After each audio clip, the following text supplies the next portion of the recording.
Who were America's first old money family? From new money to old money, the first time was the Astor family. All right, so without further ado, let's get into it. The history of the Astors. I'm Casey Chauhan, founder of togethercfo, and if you like this video, hit the like button below. Remember to comment and subscribe if you want any other videos making on the rich elites and how they're set up and how you can do the same thing.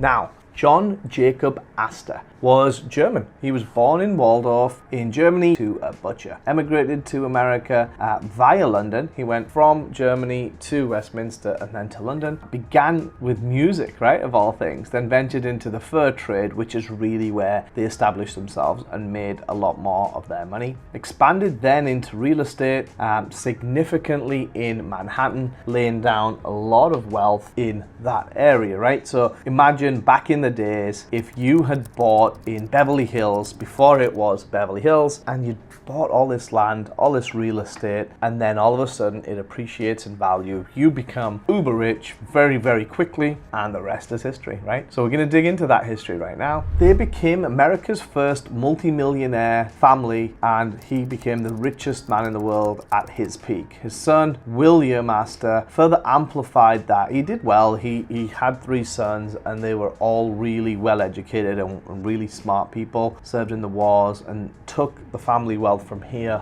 all the way up to there. The Astor fortune was meticulously managed and grown across generations, right? So, and in just to give you a comparison from then to now, in today's money, they would be as rich as Jeff Bezos, Elon Musk, in that about $120 billion range. So their wealth expanded mainly due to the real estate, but the core of what they started in was the fur trade. And we'll get into it in a little bit, but Carolyn Astor, she actually got into a bit of a trouble at the time because she had all these amazing dresses with unique feathers, like ostrich feathers and things like that, and then the government taxed her on it. They lost and they auctioned them off, and there's a whole host of controversy around that back at the time. That was considered real drama. Goodness knows what they would think of the presidents these days, what they get up to with all the drama. But back in the days, the wealth of this family was ridiculous, right? Really powerful. First old money family, and they kind of coined the term old money by creating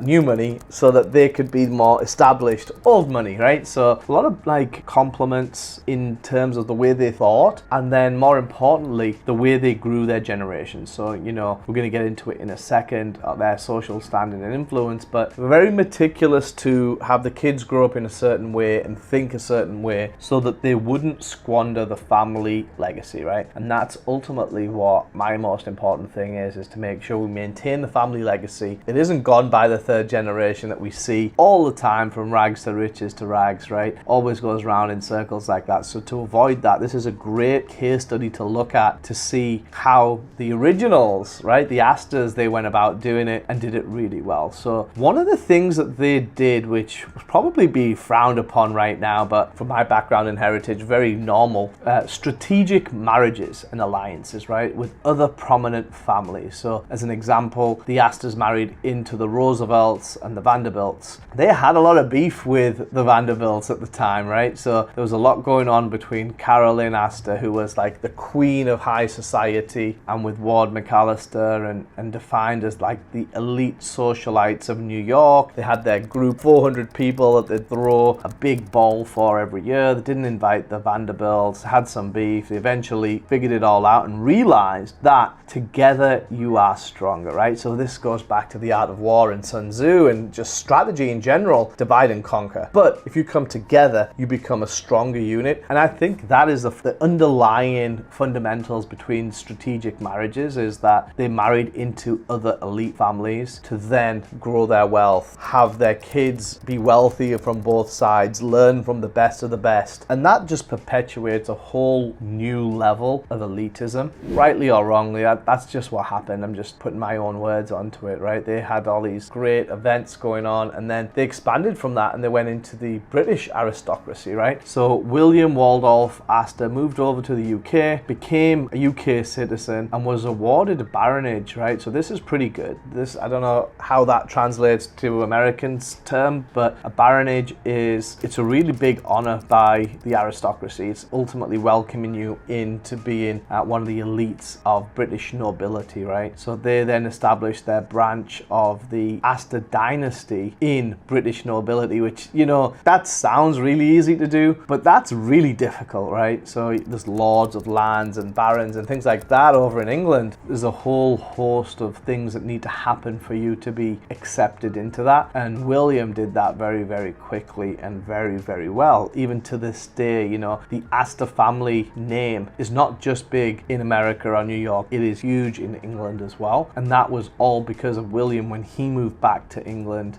he took it to the next level, and again, strategic with which circles he was with, who they married into, and all of that plays a huge role into that. And then, like any family, their fortunes started to dwindle, right? Despite their historical wealth and influence, everything seems to erode over time, right? Some descendants faced financial difficulties. The family's grand estate fell into neglect due to insufficient funds to maintain it. So you got to imagine, these got hundreds of acres of land all over the world at this point. It takes a lot of money, a lot of effort to manage and maintain all of that, right? So if you don't have those funds set aside in a trust or a foundation, then it could easily get neglected, and you know, it just loses a lot of value when you do that. The legacy and the impact of the name, again, is still huge to this day, and they've contributed significantly to social and physical landscape of many cities, mainly of which New York. It's where they made all their money, and they continue being like one of the originals, right? They are the OGs of old money, you could say. Let us know what you guys think of the Astors, because they're not as well known today as kind of the Rothschilds, the Rockefellers, or the Vanderbilts, which we've all got videos on. Hit the link below and you can see some of them. But these are the originals, right? So in today's value, they'd be worth hundreds of billions of dollars. Very powerful family. But things dwindled, didn't really take care of their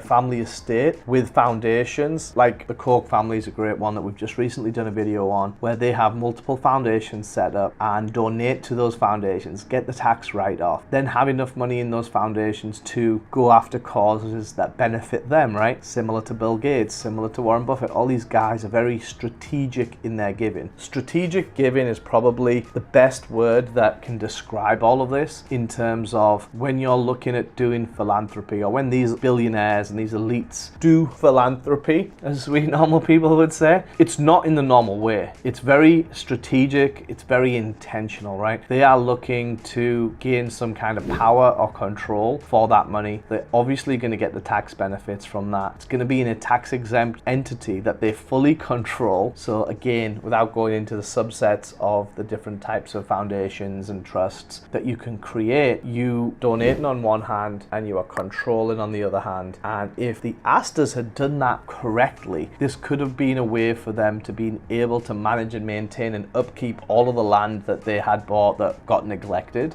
Because, as an example, you could put it into a foundation, you could fund the foundation could make investments in the stock market, insurance, bonds, or whatever. As long as it's growing, every year it's going to spin off a yield. That is effectively tax-free. You're paying 1.4% tax rate on that. So very, very low in today's world. And then what you could then do is it covers the expenses of all of that upkeep, maintenance, which is all a legitimate deduction of the foundation. So if the Astors had planned a little bit better in the foundation world, non-profit world, they could have easily been able to manage and maintain their assets without them falling into neglect. But without a shadow of doubt, these guys are the OGs of old money. They were the first Americans to be classed as old money. They controlled the scene. It's a little bit like Gossip Girl, the TV show we watched a while back, but ultimately the upper echelon of society, and then their kids, and so on and so on. So if you have liked this video, please leave a comment comment below with any questions that you have, or even better, if you would like us to cover the history of a specific family that you think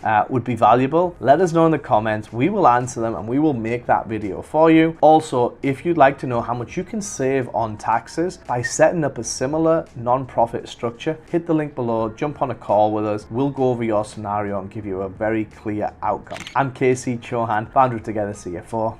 Peace.